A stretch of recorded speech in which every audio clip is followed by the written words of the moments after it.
بسم الله. النهارده في قناه اوفر اكله بقدم لكم اكله فعلا موفره.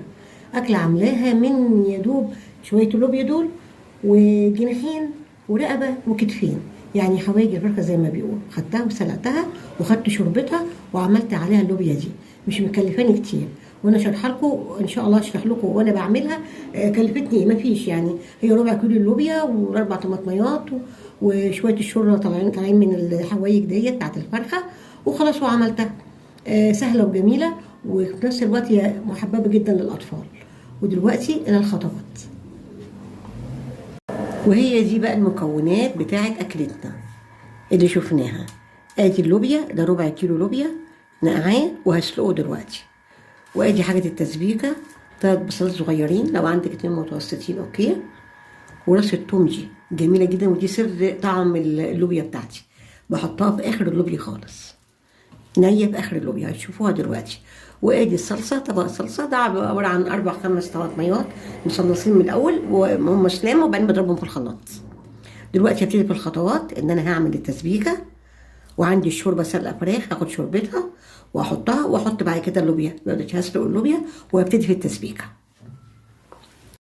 دلوقتي انا خرطت البصل اللي شفتوه قدامكم، هحط عليه قليل من الزيت او السمنه، الشيء اللي بتحبيه، يكفي جدا كده.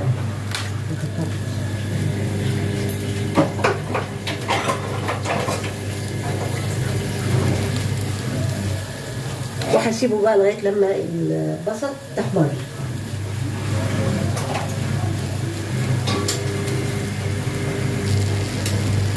وبعد البصله ما تحمر هنزل بصلصه الطماطم دي اللي انا عاملاها في البيت. وطبعا انا عندي دلوقتي اللوبيا هي كمان بتتسلق على النار في نفس الوقت. هي طبخه ما بتاخدش وقت حقيقه يعني. وانا عاملاها على شوربه فراخ. ايه بقى؟ باكله تلكم الرقايه دي، الجوانح، الحاجات دي انا سلقاها وبعمل منها لوبيا، يعني بستفيد بيها في اليوم ده في اكل زي كده. وانا في فيديو سابق قبل كده عرفتكم فيه الفرخه ممكن تقسموها لاكتر من مره وتعملوا فيها ايه. دلوقتي انا هسيب دوت وهتابعه لغايه لما تحمر البصل. واللوبيا هي وانا بسلقها بيطلع عليها ريم زي ما احنا عارفين، بنشيله.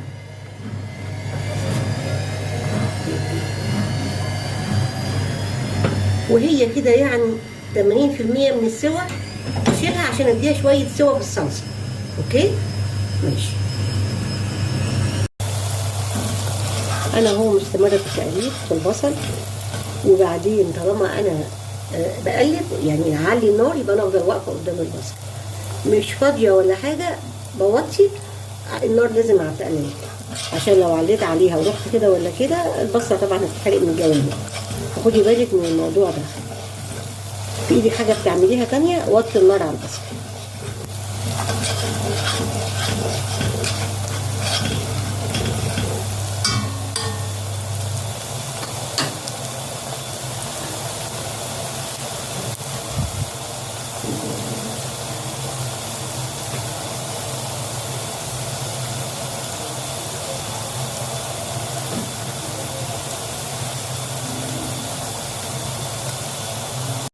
لو هتلاحظوا ان انا البصله بتاخد وقت، البصله هنا هي اللي واخده وقت في التحمير. وبصله اللوبيا ضروري انها تحمر. في بعض الخضروات عادي بتدبليها وبتحطي، لكن بالنسبه لللوبيا او البخول انت بتحمري البصله، تكون دي ملحوظه ليكي.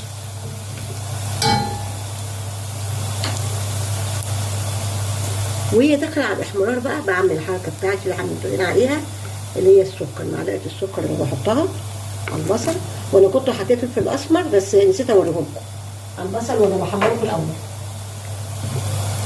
شيء طبيعي في الطماطم والصلصه بنحط سكر، بس انا بحب احطها مع البصل، بتساعد من تحمير البصل على تحميره بسرعه وقرمشته. انا كده حطيت السكر وهنتظر قليلا كده.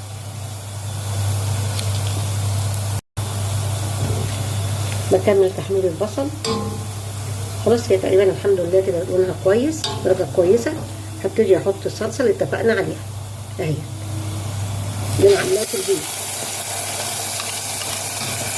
هدي النار.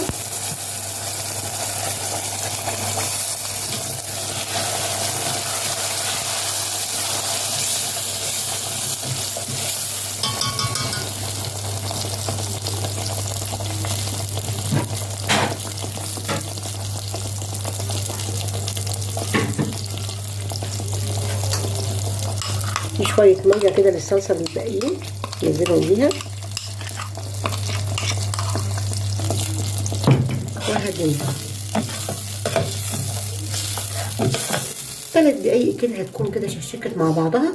هزود الشوربة، ولما تغلي الشوربة هحط اللوبيا اللي انا سلقتها.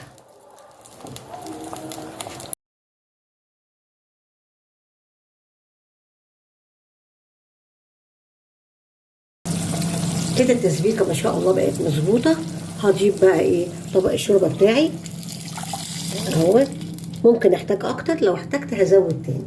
مجرد ما تغلي انا هحط لوبيتي على طول، واظبط بقى ملحي وفلفلي والكلام ده. وهضيف ايه بقى وقتها التركه بتاعتي اللي هي الثوم الني عن اللوبيا. تغطي عليها اول ما تغلي هحط البتاع كده. خلاص غليت، هبتدي ادخل بقى الايه باللوبيا المسلوقه. اوكي بقيتها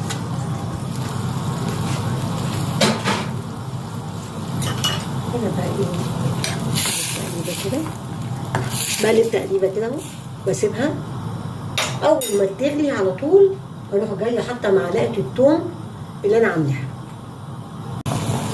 ودلوقتي احط معلقه الثوم النيه اتفقنا عليها اللي بتديها تيست مختلف. هشوف كده احيائي عامل ايه. مظبوط. هنا بقى ايه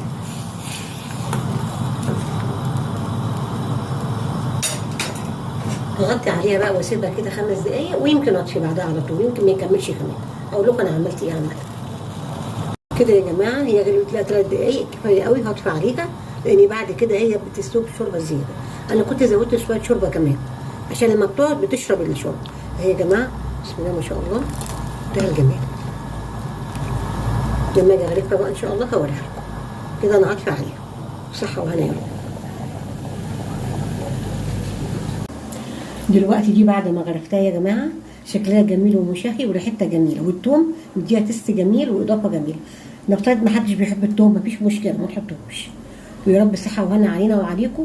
ودي ما اتكلفتش كتير على فكره، دي عباره عن رقبه وجناحين وكتفين سلقتهم، خدت شوربتهم، عملت بيهم ربع كيلو لوبيا. وصحه وهنا يا رب علينا وعليكم، والى اللقاء.